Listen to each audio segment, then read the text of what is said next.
আসসালামু আলাইকুম। ওয়ালাইকুম আসসালাম। চাচা কি করছেন এটা আপনি? এটা কুমড়ো কাটছি।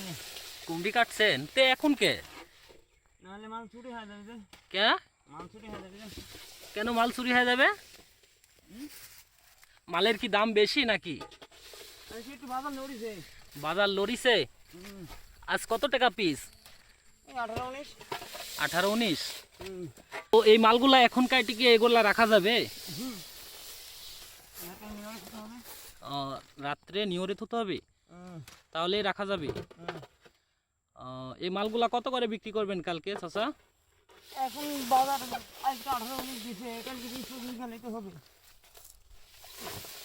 দেখছেন একটা কৃষক কত কষ্ট করে চাল কুমড়াগুলো কাটে, তার একটা এই যে এটা নষ্ট তাই ফেলে দিল।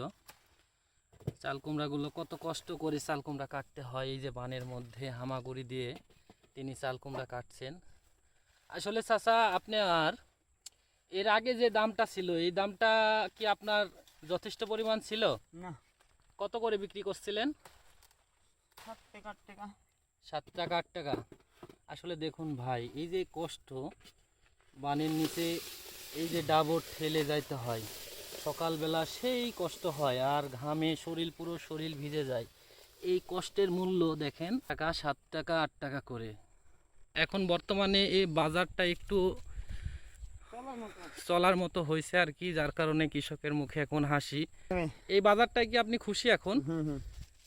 যাক আলহামদুলিল্লাহ, এখন কৃষক খুশি। তো খুশির একটা হাসি দেন। এই যে একটা হাসি দিচ্ছে আমার আসাদ চাচা, কারণ বাজারটা এখন ভালো তাই খুশি তিনি।